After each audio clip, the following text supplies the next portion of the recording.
स्वागत है दोस्तों आपका हमारे चैनल ट्रांसपोर्ट गुरुजी में। और जैसा कि आप लोगों को पता है कि हमारा चैनल ट्रांसपोर्ट गुरुजी यूट्यूब का पहला लॉजिस्टिक और ट्रांसपोर्टेशन बिजनेस चैनल है, जहां पे कि मैं आपको हमेशा कुछ नई जानकारी देता हूं। तो दोस्तों आज के डेट में हमारे साथ मिस्टर शांतनु सिन्हा, जो कि किसी कंपनी में, कंपनी का नाम मैं नहीं ले सकता हूँ क्योंकि कंपनी के कुछ लीगल रूल्स होते हैं जिसके बारे में मैं पहले भी बात किया हूँ, तो वो इसके अंदर आते हैं। तो कंपनी का नाम तो मैं नहीं ले सकता हूँ, बट वहाँ पे ये सेल्स का काम देखते हैं। एक्चुअल में कैम है की अकाउंट मैनेजर हैं और बहुत सारे कस्टमर्स को ये मैनेज करते हैं, जैसे फ्लिपकार्ट हो गया, अमेजन हो गया, उड़ान हो गया, ज्योति हो गया। इस तरह के बड़े बड़े अकाउंट्स हैं इनके पास जो कि ये मैनेज करते हैं, साथ में सेल्स अपने कंपनी के लिए डेवलप करते हैं। तो आज मैं इनसे बात करूंगा कि अगर आपको सेल्स लाना है तो आपको क्या करना होगा, अगर आपको बिजनेस जनरेट करना है तो। और साथ में मैं बात करूंगा कि अगर उस सेल्स जो आपके पास आया है उसको रिटेन करना है, मतलब कि उस सेल्स को, उस बिजनेस को कंटिन्यू बना के रखना है, तो उसके लिए क्या करना होगा। ये सारे डिटेल्स पे मैं आज इनके साथ बात करने वाला हूँ। तो शांतनु जी, स्वागत है आपका हमारे चैनल पे। शुक्रिया रोहित जी, मेरे को यहाँ बुलाने के लिए। तो पहला सवाल जो एक्चुअल में मैं पहले बात किया था, और सबसे बड़ी बात कि आप इनको इंस्टाग्राम पे भी फॉलो कर सकते हैं। इनका आपका पेज है, कौन सा पेज है आपका? मेरा शान सिन्हा और एक सोच शब्दकोश के नाम से एक पेज है। हाँ, तो अच्छी अच्छी चीज़ें भी लिखते हैं, मैं खुद इनको फॉलो कर रखा हूँ, तो आप लोग भी एक बार फॉलो कीजिए इनको। और बात करते हैं बिजनेस के बारे में कि अगर सबसे पहले हम बात करते हैं कि अगर किसी कस्टमर के पास मुझे पहुंचना है तो सबसे पहला प्रॉब्लम होता है किसी के लिए किसी कस्टमर के पास पहुंचना जी। तो वो हम किसी कस्टमर के पास कैसे पहुंच सकते हैं, उसके लिए क्या करना होगा? तो जैसे कि हम जानते हैं कि मार्केट में बहुत सारे अलग अलग कस्टमर्स हैं और हर बिजनेसमैन अपने बिजनेस को ग्रो करना चाहता है और वो चाहता है कि मैं एक नए ऐसे कस्टमर पे जाऊं जो मेरा प्रोफाइल और पोर्टफोलियो और बड़ा करे और मेरे को हेल्प आउट करे ताकि मैं ज़्यादा बड़ा नाम बन सकूं इंडस्ट्री में। तो इसके लिए हमारे लिए सबसे ज़्यादा ज़रूरी है पहले ये पता करना कि हमारी खुद की कैपेबिलिटी कितनी है, क्योंकि हम जिस भी नए कस्टमर या कोई भी एक नए कस्टमर को अप्रोच करेंगे, उस कस्टमर की रिक्वायरमेंट क्या है उसको हम तभी फुलफिल कर सकते हैं अगर हम उसको ये पिच कर सकते हैं कि मेरी खुद की कैपेबिलिटी क्या है। अगर मेरी कोर कैपेबिलिटी सिर्फ FTL की है तो मैं FTL से रिलेटेड जितनी भी कंपनीज है जो एक स्पेसिफिक टाइप की, जिसमें मैं स्पेशलाइज करता हूँ, उस टाइप की कोई सर्विस रेंडर करना चाहती है तो मैं उसको अप्रोच कर सकता हूँ। ओके। दूसरा है कि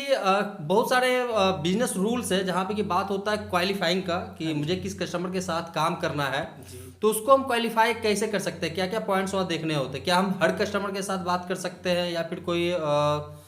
पॉइंट्स है जिसको कि हम देख करके हम उसके साथ काम कर सकते हैं? तो रोहित जी, जैसे कोई भी कस्टमर, अगर हम किसी की भी बात करते हैं, अगर हम एक ई-कॉम कस्टमर की ही बात कर ले तो उसमें क्या होता है, आपको अपनी कैपेबिलिटी, जैसे मैंने पहले भी कहा था, वो आपको एनालाइज करनी पड़ेगी खुद ही। अगर मैं FTL को अपना कोर कॉम्पिटेंस मानता हूँ और मैं अगर उसके बेसिस पे कोई भी काम करना चाह रहा हूँ आगे, या मैं कोई भी धंधा करना चाह रहा हूँ आगे, तो मेरे को ये चेक करना पड़ेगा कि अगर वो एक ई-कॉमर्स कंपनी है और अगर वो टाइम बाउंड डिलीवरीज करती है तो क्या मैं उनको वो टाइम बाउंड डिलीवरीज दे सकता हूँ, और ना केवल कि मैं क्या टाइम बाउंड डिलीवरीज दे सकता हूँ, मैं उसमें और बेहतर क्या कर सकता हूँ कि कस्टमर बाकी सर्विस प्रोवाइडर को छोड़ के मुझ पे फोकस करे,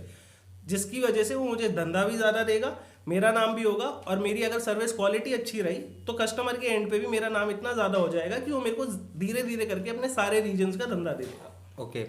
अब बात करते हैं अब रेट मैचिंग का, जो कि सबसे बड़ा, एक दूसरा सबसे बड़ा मार्केट का प्रॉब्लम है कि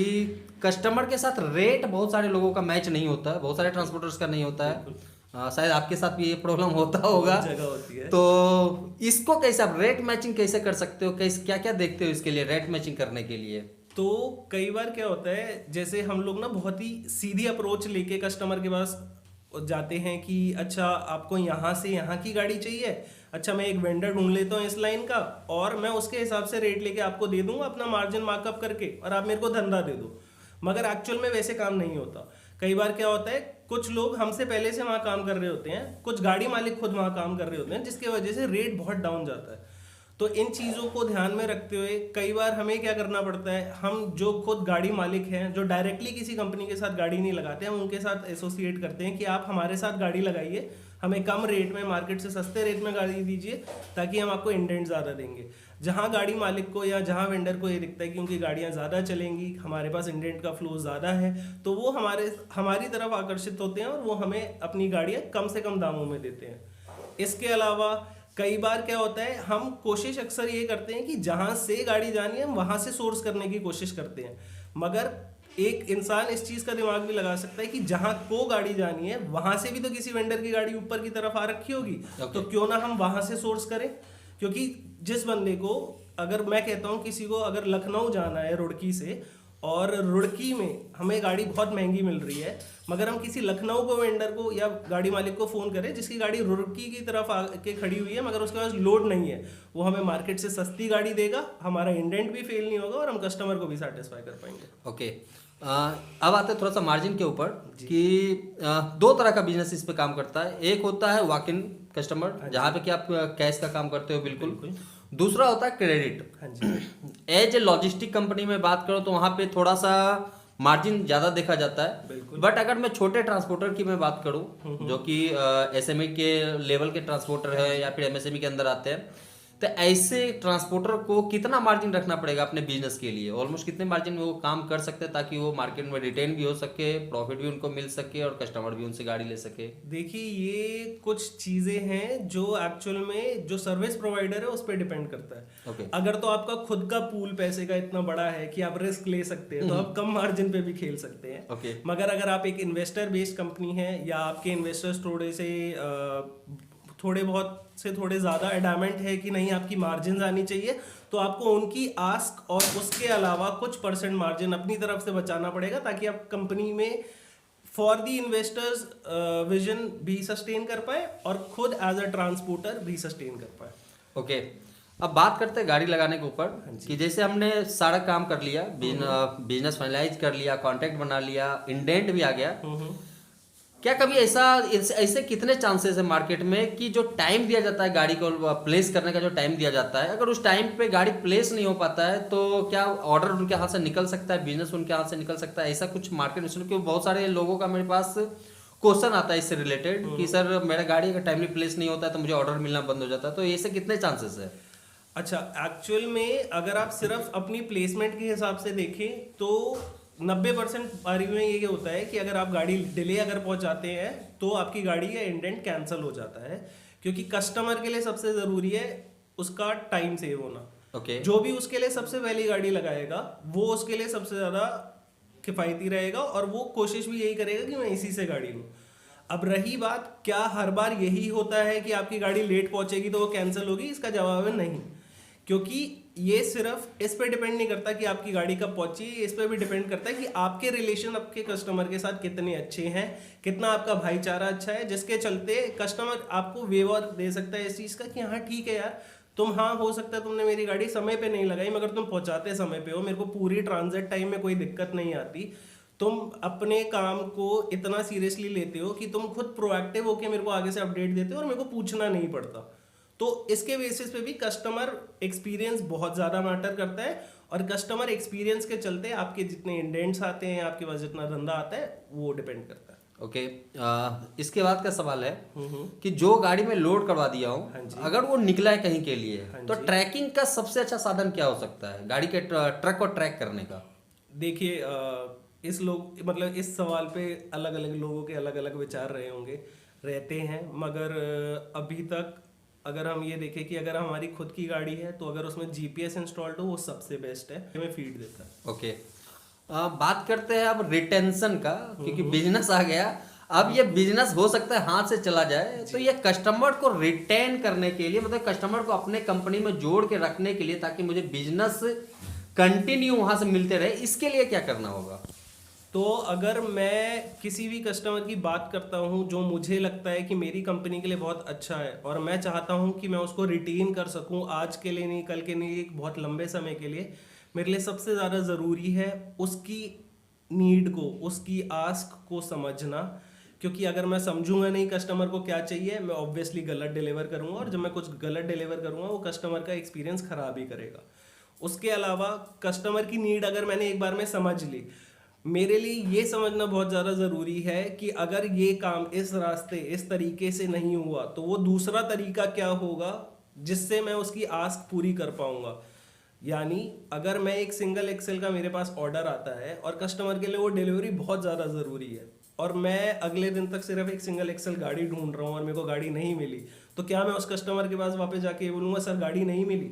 या फिर मैं अपना दिमाग लगा के एक मल्टी एक्सेल लगाऊंगा, मैं अपने कस्टमर को बोलूँगा मैं सिंगल एक्सेल के रेट में आपको ये गाड़ी दे रहा हूँ, चाहे मेरे को लॉस बेयर करना पड़ रहा है, मगर मैं चाहता हूँ कि आपका जो इंडेंट जो आपने मेरे को दिया है वो फेल ना हो, आपकी प्लेसमेंट फेल ना हो, और मैं उसको वैसे फुलफिल करता हूँ। तो वो एक मेरे को हेल्प करेगा अपने कस्टमर के साथ एक अच्छा रिलेशन बिल्ड करने में, उनकी ज़रूरतों को पूरा करने में और उनको आगे के धंधे के लिए सपोर्ट करने में। ओके, अब बात करते हैं कि सारा बिजनेस हो गया, रिटेन भी हो गया। इस इंडस्ट्री में अगर मैं क्रेडिट की बात करूं, जहां पे कि क्रेडिट आता है, कैश का तो फिर भी आ ही जाता है पैसा। क्रेडिट की मैं बात करूं तो ऑन एन एवरेज जो है क्रेडिट में कितने टाइम में पेमेंट आ जाता है? ये एक्चुअल में तो अलग अलग कंपनियों पे डिपेंड करता है कि वो पेमेंट कितने टाइम में देती है, मगर अगर मोस्टली कंपनीज का आप देखना चाहे तो वो 30 से 45 दिन की पेमेंट टर्म्स रखती हैं, जिसको ऑब्वियसली कोई कंपनी और किसी को पैसा देना है तो सबको दुखता है, तो वो उसको खींचते कहते 50 से 60 दिन कर देती है। मतलब कि वो जो 1 महीने में आने वाला था वो 2 महीने हो जाता है। 2 महीने में आता है। ओके, अब बात करते हैं थोड़ा सा इससे हटके पीओडी के बारे में, क्योंकि कोई भी मटेरियल डिलीवरी होता है तो चाहे वो कैश का काम हो चाहे वो क्रेडिट का काम हो, पीओडी ओरिजिन पे जाना ही जाना है जहां से वो ट्रक लगा है। तो ये पीओडी का जो कलेक्शन है, अगर मैं इंडिया की जितने भी लॉजिस्टिक कंपनी की मैं बात करूं तो आज की डेट में सबसे कम अगर मैं देखा हूं तो वो ऑन एन एवरेज है वो 7 दिन का है। हाँ जी। तो ये जो कलेक्शन है पीओडी का, इसको मिनिमाइज, जो डेज है कलेक्शन का, इसको मैं मिनिमाइज कैसे कर सकता हूँ? देखिए, इसको मिनिमाइज करने के लिए बहुत अलग अलग तरीके हैं, मगर वही है हर तरीके के लिए एक अलग कैपेबिलिटी की ज़रूरत है। यदि आपकी कंपनी बड़ी है जिसमें आपके पास लोग हैं, वर्क पावर ज़्यादा है, तो आप एक चीज़ ये कर सकते हैं कि जिस डेस्टिनेशन पे आपकी गाड़ी पहुंच रही है वहाँ से किसी से पीओडी कलेक्ट करवा लीजिए। तो अगर चौथे दिन आपकी गाड़ी पहुंचती है, आपने चौथे दिन वहाँ से वो पीओडी कलेक्ट करवा लिया, और अगर आपने उसको स्पीड पोस्ट करवा लिया तो आपके पास 5वें या 6ठे दिन में वही पीओडी घूम के वापस आ जाती है। अगर आप इंतजार करेंगे कि वो गाड़ी वाला कब आएगा तो हो सकता है गाड़ी वाले का दूसरा चक्कर कहीं और का लग जाए और आपकी पीओडी 15 दिन बाद आ रही है। ओके, तो दोस्तों ये था बिजनेस रिलेटेड क्वेश्चन, जहाँ पे कि मैं आपको बता रहा था कि पूरा बिजनेस किस तरह से लाना है, उसको मैनेज किस तरह से करना है और अपने कस्टमर को रिटेन किस तरह से करना है। मतलब अपने कंपनी में उस बिजनेस को बनाए रखने के लिए हम क्या कर सकते हैं ताकि वो कस्टमर हमारे हाथ से ना जाए। तो शांतनु जी थे जिनके साथ मैं आज पूरे बिजनेस के बारे में बात कर रहा था कि किस तरह से आपके जितने भी प्रॉब्लम होते हैं कस्टमर के पास पहुंचने से लेकर उसको रिटेन करने तक का, तो इनके पास से मुझे जो भी जवाब मिला मैं आप लोगों के साथ शेयर किया हूं, और आने वाले टाइम में इसी तरह से और भी लोगों को मैं अपने पैनल पे लेकर के आऊंगा, उनके साथ डिस्कशन करूंगा, और आपके जितने भी क्वेरीज होते हैं, जितने भी क्वेश्चन होते हैं, जिस भी तरह के प्रॉब्लम्स होते हैं, उनके साथ मैं डिटेल्स में डिस्कशन करूंगा और उसका आपको कोई ना कोई सोल्यूशन ला करके दूंगा। तो दोस्तों आज के डेट में विदा करते हैं शांतनु जी को, क्योंकि बहुत ज़्यादा इंपॉर्टेंट टाइम है इनके लिए। कॉल्स आते रहते हैं, अभी भी बैठे हुए हैं तो अपने मोबाइल को फ्लाइट मोड पे डाल के बैठे हुए हैं। तो मिलते हैं फिर से किसी दिन इनके साथ, और कुछ और डिटेल्स में मैं इनके साथ बात करूंगा और आपके जो भी क्वेश्चंस के सॉल्यूशंस होंगे इनसे लेने की कोशिश करूँगा। तो ठीक है दोस्तों, मैं मिलता हूँ अपने नए वीडियो में फिर से कुछ नए डिटेल्स के साथ। तब तक के लिए धन्यवाद।